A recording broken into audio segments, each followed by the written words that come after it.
जैसे कि अभी हमने देखा कि एक वेब एप्लीकेशन क्या होती है, एक डेस्कटॉप एप्लीकेशन क्या होती है। ओके, अब हम आगे बढ़ते हैं। देखिए, आप डॉट नेट फ्रेमवर्क के बारे में मैंने आपको बताया। Dot net framework is nothing but a collection of classes जिसमें माइक्रोसॉफ्ट ने आपको ऑलरेडी कुछ फंक्शनैलिटी बना के दिया है। अब आप बोलेंगे कि डॉट नेट फ्रेमवर्क के थ्रू हम क्या क्या बना सकते हैं। डॉट नेट फ्रेमवर्क के थ्रू आप हर तरह की एप्लीकेशन बना सकते हैं, मोबाइल एप्लीकेशन हो, डेस्कटॉप एप्लीकेशन हो, वेब एप्लीकेशन हो, कुछ भी बना सकते हैं। बट आज का हमारा मेन फोकस है वेब एप्लीकेशन बनाना। ओके, जब हम बात करते हैं डॉट नेट फ्रेमवर्क के थ्रू वेब एप्लीकेशन बनाने की, तो इसको हम बोलते हैं ASP dot net. Okay, what is ASP dot net? ASP dot net कुछ नहीं है, एक वेब एप्लीकेशन या वेबसाइट बनाने का टेक्नोलॉजी है ओवर डॉट नेट। आप बोलेंगे ASP का क्या मतलब हुआ यहाँ पर? सो ASP stands for active server pages. आप सोचेंगे कि क्या जब तक डॉट नेट नहीं आया था तो क्या तब तक वेबसाइट नहीं बनते थे? डॉट नेट सबसे पहली बार आया था 2002 में। ओके, आप बोलेंगे क्या उससे पहले वेबसाइट नहीं बनते थे? 2002 से पहले बिल्कुल बनते थे, बट उस टेक्नोलॉजी को हम लोग बोलते थे classic ASP। Okay, so classic ASP, classic is classic and ASP is active server pages. उसी को ही थोड़ा इनहांस करके माइक्रोसॉफ्ट ने लॉन्च किया ASP डॉट नेट। ओके, तो ASP डॉट नेट एक डॉट नेट फ्रेमवर्क का ही पार्ट है जिसके थ्रू हम एक वेब एप्लीकेशन या एक वेबसाइट बना सकते हैं। बट बिफोर हम एक सीधे हम एप्लीकेशन बनाने पे आए, सबसे पहले हम जानेंगे कि विजुअल स्टूडियो क्या होता है। विजुअल स्टूडियो एक टूल है जो माइक्रोसॉफ्ट ने दिया है, जिसके थ्रू आप डॉट नेट फ्रेमवर्क पर आप एप्लीकेशन बना सकते हो। डॉट नेट फ्रेमवर्क पर कौन सी एप्लीकेशन? कोई भी application, web application, Windows application, mobile application, आप विजुअल स्टूडियो के थ्रू डॉट नेट फ्रेमवर्क को यूज करके कोई भी एप्लीकेशन बना सकते हो। ओके, अब हम स्टार्ट करते हैं visual studio. What is visual studio? तो हमने यहाँ पे खोला, हम यहाँ पर गए विजुअल स्टूडियो 2012। देखिए, ये सबसे पहले एक विंडो आता है जो कि विजुअल स्टूडियो का लुक एंड फील है, पहला पेज इसको बोलते हैं। अब आप देखेंगे इसमें बड़ी सारी विंडोज हैं, ये learn how to do the programming, वो सब चीज़ें, न्यू प्रोजेक्ट, ओपन प्रोजेक्ट, ये सब चीज़ें हैं। ओके, सो जैसे किसी भी सॉफ्टवेयर का जब आप खोलते हैं, एडिटर को खोलते हैं, मेन्यू आता है, फाइल, एडिट, ये तो आप नॉर्मल मेन्यू है, आप जानते ही हैं। ओके, सो सबसे पहले हम बोलेंगे फाइल, न्यू, प्रोजेक्ट। देखिए, जैसे ही मैंने फाइल न्यू प्रोजेक्ट पे क्लिक किया, अब आप देखिए ये विंडो खुली, इसमें बड़ी सारी चीज़ें आ रही हैं। ओके, सो एक एक करके बात करते हैं। ये देखिए, विजुअल सी शार्प। ओके, इसकी विजुअल सी शार्प का क्या मतलब है? Visual C sharp is nothing but a programming language. Okay, जिसके थ्रू हम अपना कोड लिखेंगे। आप अपना कोड किस में लिखेंगे? आप सी शार्प में लिखेंगे। आप बोलेंगे क्या डॉट नेट फ्रेमवर्क में सिर्फ सी शार्प ही एक ऐसी लैंग्वेज है जिसके थ्रू हम कोड कर सकते हैं? नहीं, VB डॉट नेट भी है।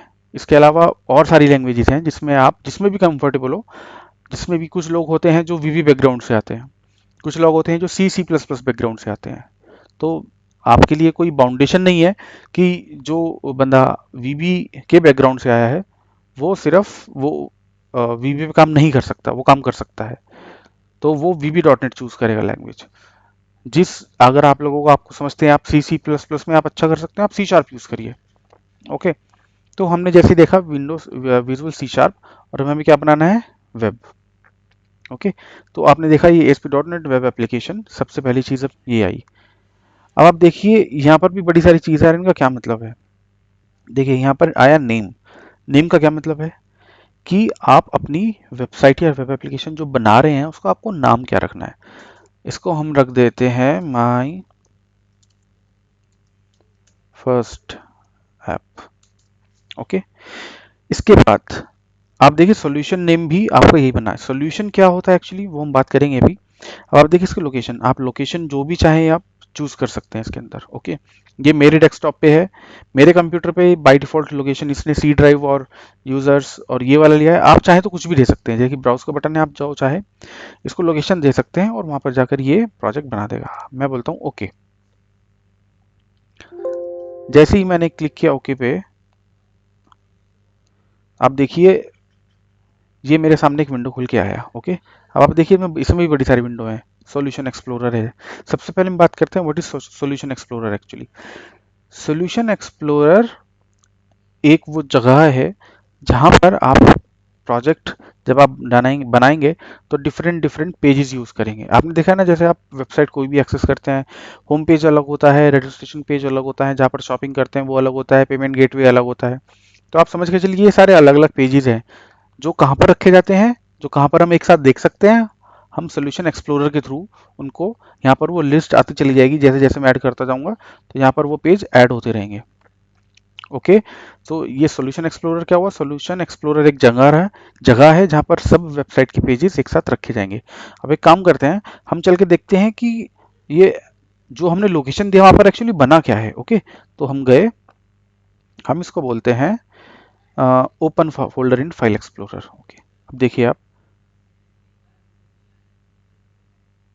मैक्सिमाइज मैंने किया, देखिए ये माय फर्स्ट स्टेप। ठीक है, अब आप देखिए ये सॉल्यूशन फाइल बनी। ओके, सॉल्यूशन फाइल कुछ नहीं है, सॉल्यूशन फाइल प्रोजेक्ट की मेन फाइल होती है जिसके अंदर आप डिफरेंट डिफरेंट प्रोजेक्ट ऐड कर सकते हैं। ओके, अभी थोड़ा कंफ्यूजन लगेगा आपको, बट जैसे जैसे हम आगे बढ़ते जाएंगे आप सीखते जाएंगे। अब देखिए, आप सॉल्यूशन एक्सप्लोरर में सबसे पहला एक आपका एक प्रोजेक्ट हो गया माय फर्स्ट स्टेप। ओके, अब आप चाहें तो इसमें और एक प्रोजेक्ट और भी ऐड कर सकते हैं। हम गए ऐड न्यू प्रोजेक्ट। अब देखिए हम फिर उसी विंडो पे आ गए। आपको ध्यान है जब हम 5 मिनट पहले थे, हम फिर उसी विंडो पे आ गए हैं। हो सकता है आप देखिए, कोई अगर आप एक बहुत बड़ा प्रोजेक्ट बना रहे हो, आप आप चाहते हैं कि मैं उसको सारा लॉजिक कुछ, फॉर एग्जांपल आप एक अकाउंटिंग सॉफ्टवेयर बना रहे हैं, आप चाहते हैं कि मैं लॉजिक थोड़ा अलग अलग रखूं, एक जगह ना रखूं, तो आप एक से ज़्यादा प्रोजेक्ट भी एक सोल्यूशन के अंदर ऐड कर सकते हैं। ओके, अब आप देखिए मैंने यहाँ पर एक प्रोजेक्ट पहले बनाया, मैं फर्स्ट एप्लीकेशन। अब मैं चाहूँगा कि जो दूसरा है, जो फॉर एग्जांपल अगर हम दो लोग हैं, मैं चाहता हूँ कि नहीं, मैं सी सी प्लस प्लस में मैं समझता हूँ मैं ज़्यादा कंफर्टेबल हूँ, बट मेरा पार्टनर बोलता है कि नहीं यार मैं ना सी प्लस प्लस में नहीं करूँगा, मैं किसी और लैंग्वेज में करूँगा क्योंकि मैं वहाँ पर मैं ज़्यादा कंफर्टेबल हूँ। हम बोलते हैं ठीक है, कोई दिक्कत नहीं है, तुम विजुअल बेसिक में कर लो। तो हम क्या करेंगे, विजुअल बेसिक, और अब हमने चूज़ किया वेब। ठीक है, अब देखिए वो ही दोबारा सारे के सारे टेम्पलेट आ गए, बट आप ध्यान दे रहे हैं कि ये देखिए वी भी लिखा हुआ सबके ऊपर। जब हम पहले देख रहे थे तो वहाँ पे सी शार्प लिखा होता है, ध्यान दीजिएगा एक बार। ठीक है, तो अब हम इसको यूज़ कर सकते हैं, इसको हम कुछ भी नाम दे सकते हैं, मेन लॉजिक, जो भी आपको नाम देना है।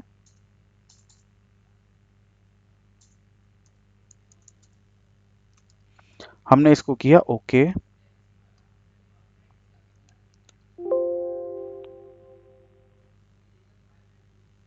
अब देखिए मैं इसको भी मिनिमाइज करता हूँ। अब देखिए इस सॉल्यूशन के अंदर मेरे दो प्रोजेक्ट हो गए, मेन लॉजिक जो मैंने पहले ऐड किया था जो सी शार्प में है, और एक, सॉरी पहले मैंने ऐड किया था माय फर्स्ट स्टेप, उसके बाद मैंने ऐड किया मेन लॉजिक। अब आप देखिए एक सॉल्यूशन है, उस सॉल्यूशन में दो प्रोजेक्ट हैं। अब हम देखते हैं वहां पर जाके कैसे ऐड हुआ है। देखिए ये आपकी सॉल्यूशन फाइल है जिसके अंदर आपके ये दो प्रोजेक्ट बने, पर प्रोजेक्ट आपका एक फोल्डर बनेगा। अगर मैं इसके अंदर जाता हूँ, इसकी अपनी प्रोजेक्ट फाइल है ये देखिए। ओके, अगर मैं दूसरे प्रोजेक्ट के अंदर जाता हूँ मेन लॉजिक के अंदर, इसकी भी अपनी एक विजुअल बेसिक प्रोजेक्ट फाइल है। अब आप ध्यान से देखिएगा कि फाइल के नाम क्या है एक्चुअली, ये देखिए विजुअल बेसिक प्रोजेक्ट फाइल, क्योंकि मैंने वहां पर वीबी चूज किया था।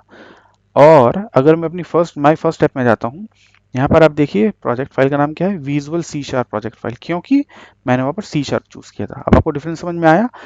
तो डॉट नेट हमें आज़ादी देता है, जिस भी लैंग्वेज में आप कंफर्टेबल हो आप उसमें जाओ और अपना कोडिंग आप कर सकते हो।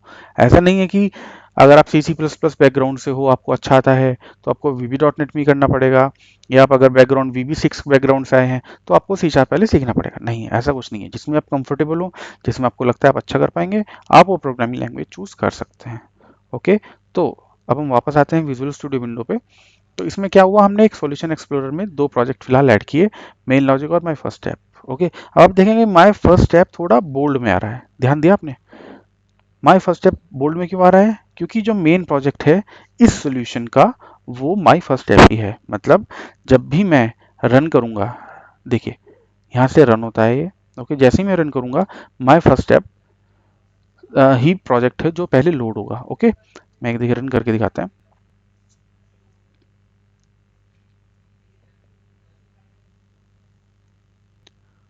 अभी हमने क्योंकि कोई पेज तो ऐड किया ही नहीं, इसलिए हमारी एरर आ रही है। तो हम क्या करते हैं, चलिए एक पेज ऐड करते हैं इसके अंदर। पेज हम बोले तो क्या, कि जैसे आप जब भी कोई वेबसाइट पे जाते हैं पहले लॉगिन पेज आता है। ओके, तो हम क्या करते हैं, एक पेज, एक वेब फॉर्म ऐड करते हैं। पे फॉर्म होम पेज, हमने लिखा home.aspx। अब आप देखिए ध्यान से, पहले जब जब तक डॉट नेट नहीं आया था तो पेज का एक्सटेंशन क्या रहता था, ASP। डॉट नेट आने के बाद माइक्रोसॉफ्ट ने क्या किया, पेज का एक्सटेंशन चेंज करके कर दिया .aspx। तो जैसे ही आप कहीं ASPX ब्राउजर में देखें, आप समझ जाइए कि ये वेबसाइट डॉट नेट में बना हुआ है। अब आप देखिए, पहले हम चलते हैं सॉल्यूशन एक्सप्लोरर में, कि जैसे ही हमने एक पेज ऐड किया माई फर्स्ट स्टेप में, देखिए ये हुआ .aspx ऐड हो गया यहाँ पे। ओके, अब आप देखिए ये आपके साथ बड़ी सारी, इसके साथ दो फाइल और ऐड हुई हैं, टोटल आपकी 3 फाइल ऐड हुई हैं। अब आप सोचेंगे ये ASPX क्या है। ASPX वो वाला पार्ट होता है जहाँ पर आप डिज़ाइन करते हैं, जो यूज़र को दिखाई देता है, जहाँ पर आप बटन लगाएंगे, आप टेक्स्ट बॉक्सेस लगाएंगे, आप ड्रॉप डाउन लगाएंगे, जहाँ पर आप अपना सारा का सारा डिज़ाइनिंग वाला काम करेंगे, ये वो वाला पार्ट होता है। ओके, और जहाँ पर आप पूरा का पूरा अपना लॉजिक लिखेंगे कि यूज़र नेम पासवर्ड चेक कराना, डेटाबेस से वैल्यू लेके आना, वो सब ये CS वाले पार्ट में करते हैं। अब आप देखिए इनके एक्सटेंशन कैसे हैं। देखिए, सबसे पहला एक्सटेंशन आपका .aspx, और जो जहाँ पर आप लॉजिक लिखेंगे उसका एक्सटेंशन क्या है, .aspx.cs। CS मतलब C#। तो ये ये चीज़ दिखा रही है कि home.aspx.cs किसका कोड बिहाइंड है। कोड बिहाइंड हम बोलते हैं जहाँ पर हम कोड लिखते हैं, और बिहाइंड का इसलिए मतलब है क्योंकि फ्रंट पे तो ये पेज रहता है और बिहाइंड में ये पेज रहता है। तो home.aspx.cs किसका कोड बिहाइंड है, वो home.aspx का कोड बिहाइंड है। अब आप बोलेंगे ये दोनों कनेक्ट कैसे होते हैं, ये दोनों देखिए मैं आपको दिखाता हूँ। ये देखिए कोड बिहाइंड कहाँ पर है, ये है home.aspx.cs। सो इससे हम डिफाइन करते हैं कि जो आप डिजाइनिंग वाला पार्ट करेंगे वो यहाँ पर करेंगे, और जो भी आप कोडिंग करेंगे वो यहाँ पर करेंगे।